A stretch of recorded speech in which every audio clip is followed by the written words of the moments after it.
Though it may have fallen from grace in Australia where buyers preference SUVs over all else, cars like the Toyota Corolla still play an important role in our local new car market.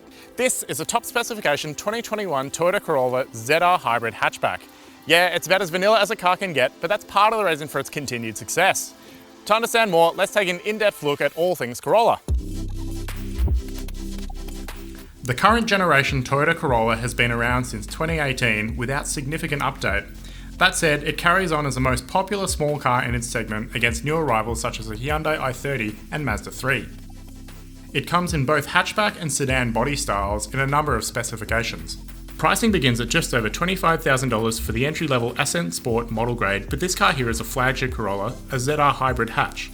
It costs about $34,500 before you add on-road costs and fancy paint.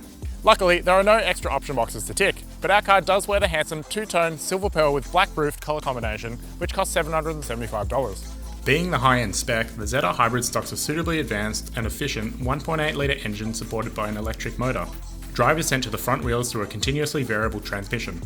While 72 kilowatts and 142 newton meters from the petrol engine alone doesn't raise eyebrows, the electric motor tips in 53 kilowatts and 163 newton meters, with Toyota claiming a combined power output of 90 kilowatts. It's undoubtedly a stylish design, with purposeful styling incorporating bi-LED headlights, chrome and black detailing, and 18-inch alloy wheels. Around the back, the accentuated rear end also scores a set of LED taillights. Plus, a little nerdy hint for you, these blue tinged badges signify a hybrid powertrain in Toyota land. On the inside, there are relatively few ways to pick a ZR car over its lesser spec alternatives. But you do get an intuitive layout and enough niceties to keep you happy.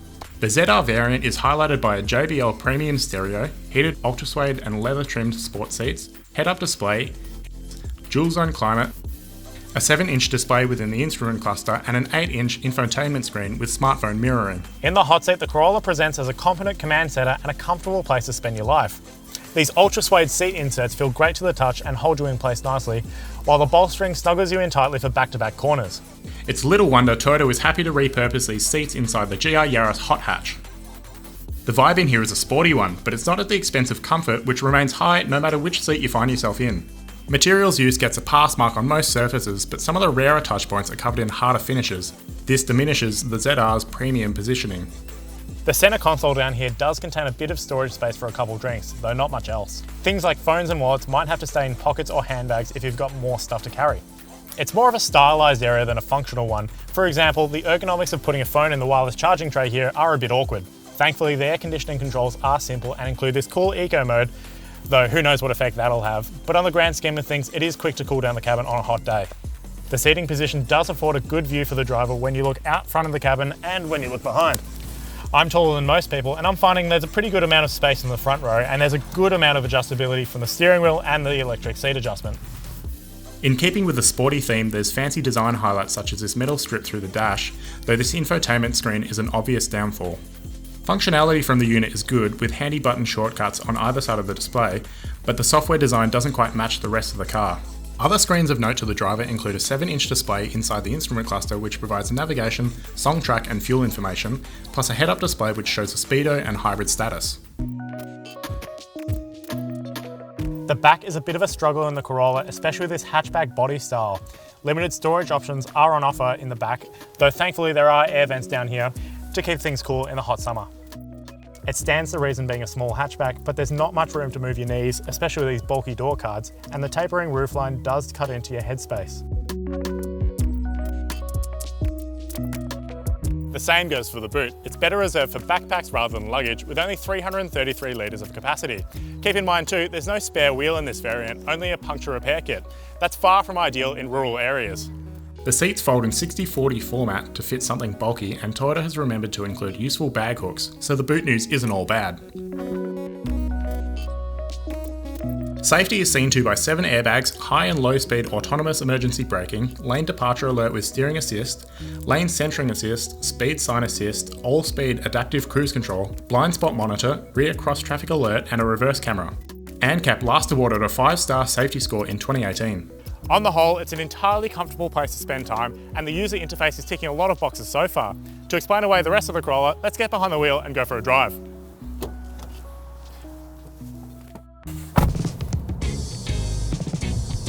Now, anyone who's spent time in a Toyota Camry Uber recently will be able to draw parallels with the Corolla's powertrain. It's the same kind of deal, but with smaller motors and outputs. A 1.8 litre petrol hybrid powertrain does service in this ZR Hybrid, which is mated to a continuously variable transmission. To recap on the key figures, the ZR Hybrid combines a 72 kilowatt and 142 Newton meter petrol engine with a 53 kilowatt and 163 Newton meter electric motor. This will automatically switch between or combine the two with a combined output of 90 kilowatts. The switch between the two is impressively unintrusive, and most of the time you'll pay no mind to the way the car comes on and off combustion power. Electric power handles the low speed, light throttle load driving, which makes for a calm commute through traffic and around car parks. Push the accelerator pedal with more gusto and you'll wake the petrol engine to get you up to speed. In full anger mode, the Corolla does lack power and torque to get you anywhere in a hurry, and overtake should be judged accordingly. The car can run in full electric mode too, but it's not long before the battery depletes and the car reverts to hybrid configuration. Ride control is excellent over speed humps and changing road conditions, and the suspension tune is really nice around town. Though perhaps not quite as dynamic as its styling would have you believe, the Corolla is actually a bit of a keen steer and even turns entertaining once you're further afield out of town. Unlike some other continuously variable transmissions, the Corolla's unit isn't overly thrashy and doesn't cause undue engine noise to enter the cabin. It's not as normal feeling as a torque converter and does exhibit some slight stretchiness in some situations. Importantly for this spec, the official fuel claim stands at 4.2 litres per 100 kilometres. On our testing, we recorded a 5 litre rating, which is remarkably close to the claim. Props to Toyota. So in summary, the Corolla ZR Hybrid does come at a higher price point, but its brilliant styling, intuitive and efficient powertrain, and its satisfying drive experience is sure to win over buyers. It's little wonder that the Corolla remains as the king of small cars. Don't forget to subscribe and stay up to date with all of our latest content, and be sure to hit the bell icon to get notified every time we upload. If you want to know more about the 2021 Toyota Corolla ZR Hybrid, be sure to read our review at Drive.com.au.